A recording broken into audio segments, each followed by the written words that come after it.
tengo la dicha enorme de gobernar en un tiempo en que existen las benditas redes sociales. ¿Qué más le puedo pedir a la vida?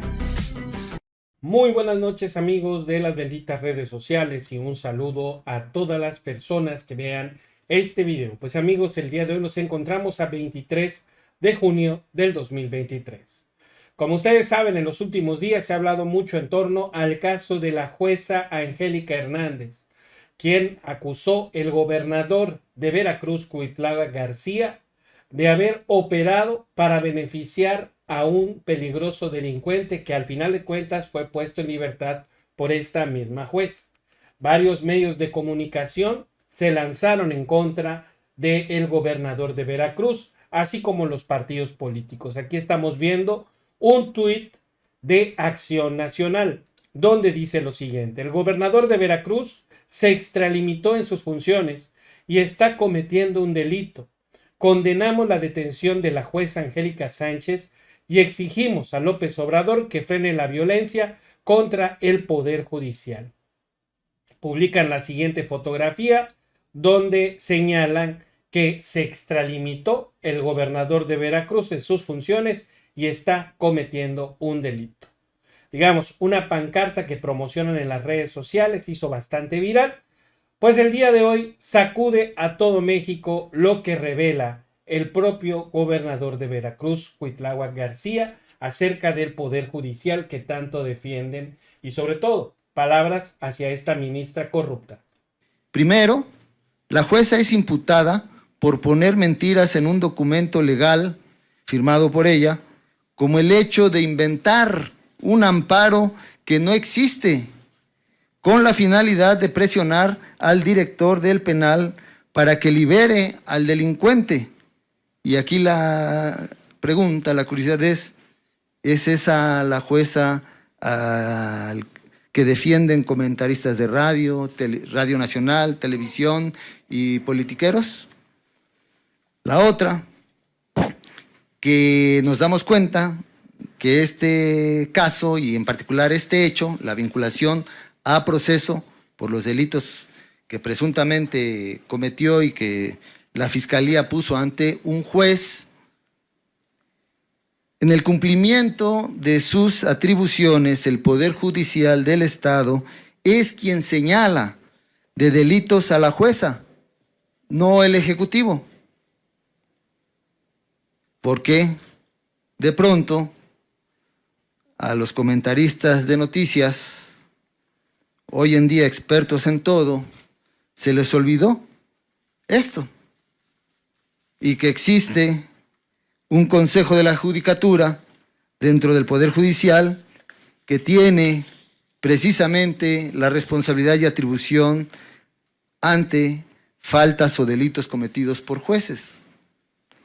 Tercero, si la jueza mintió, haciendo valer desde luego la presunción de inocencia, en el documento legal emitido por ella para beneficiar a un delincuente, la pregunta es, ¿por esos actos debe ser alabada, reconocida y defendida y a capa de espada, o se le debe llevar a un juicio justo? Pues esas son de las cosas que nos vamos enterando, y yo aquí agrego, le puse ahí, continuará en la publicación, porque ese es un acto que investiga la Fiscalía por la denuncia que hace el Poder Judicial. Hay otros actos que tienen que ver con la sospecha de por qué actuó así. ¿Por qué mentir tan deliberadamente en un acto legal y por oficio? ¿Cuál fue la razón? Y lo que yo preguntaba la vez pasada, ¿por qué esa urgencia de hacerlo de esta manera? Ahora nos enteramos de esta manera y en una hora. ¿No cabe la suspicacia de que ahí hubo billete? yo pienso que debe investigarse y esperemos la Fiscalía también tome en consideración esto.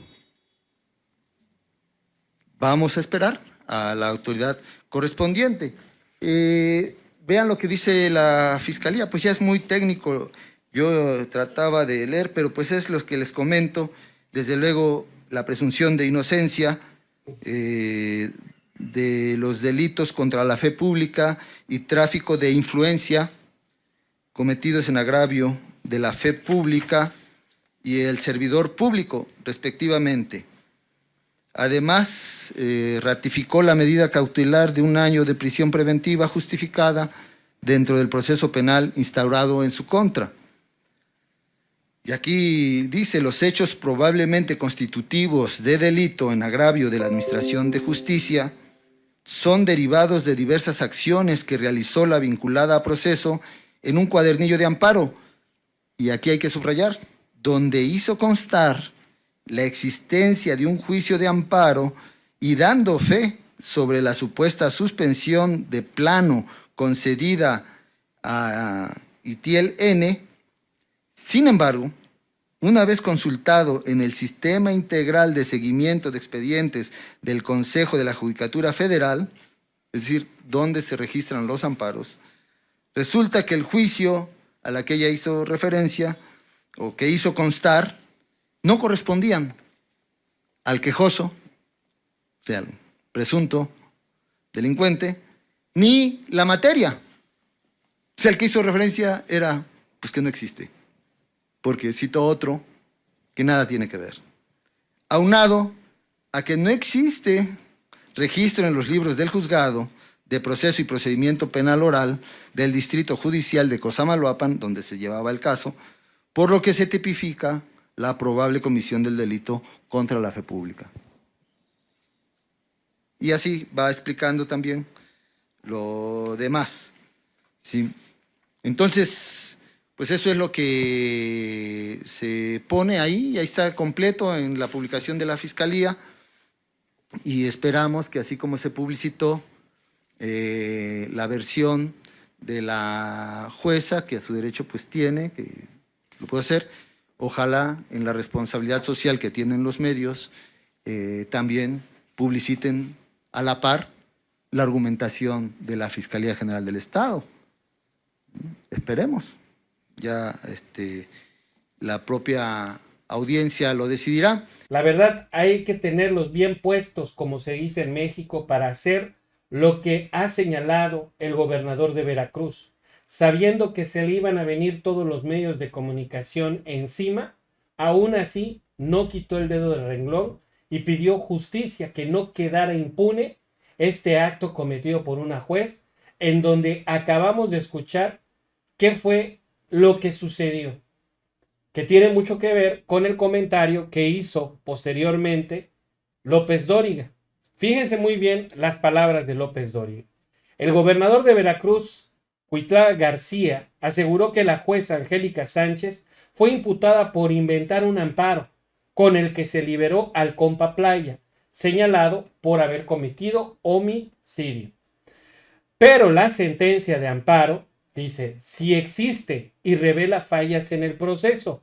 O sea, todavía se lo están diciendo en su cara a Joaquín López Dóriga.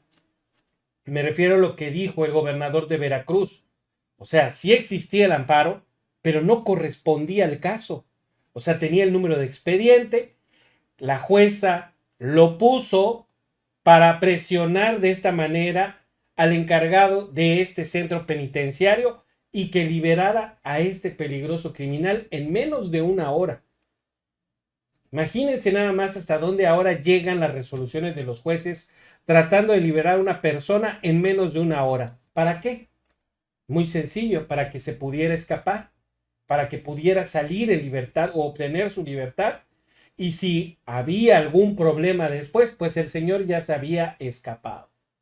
¿Qué es lo que sucede actualmente con el Poder Judicial? Que las sentencias que emiten los jueces son irrevocables y ellos aprovechan o se aprovechan de esta situación para emitir este tipo de resoluciones sabiendo que el Poder Judicial no les va a hacer nada. Esa es la realidad.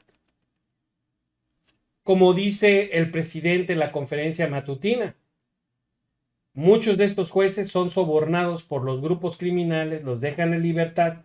Y díganme, ¿cuántos de ellos están en la cárcel actualmente por haber dado o emitido una sentencia a favor de estos criminales y luego se comprueba que efectivamente estaban mal? ¿Cuántos el poder de la Judicatura Federal ha metido a prisión por esa situación? Ninguna. Siempre cuando existe alguna queja es por parte de los gobiernos estatales, por el gobierno federal, por la fiscalía que presenta denuncias en contra de estos jueces, pero realmente el Poder Judicial como tal no tiene contemplado sentenciar o juzgar algunas de sus resoluciones de estos jueces, porque como dicen, ¿no?, entre ellos mismos se protege. Y ni qué decir de la ministra Norma Piña, que ya vemos que está operando a favor de los criminales. Pues amigos, esa es la información que yo tengo por el momento. Espero que les haya gustado. Si les gustó, por favor, denle like a este video. También los invito a que se suscriban al canal. Nos vemos en uno siguiente y recuerden que todo tiene solución en la Cuarta Transformación.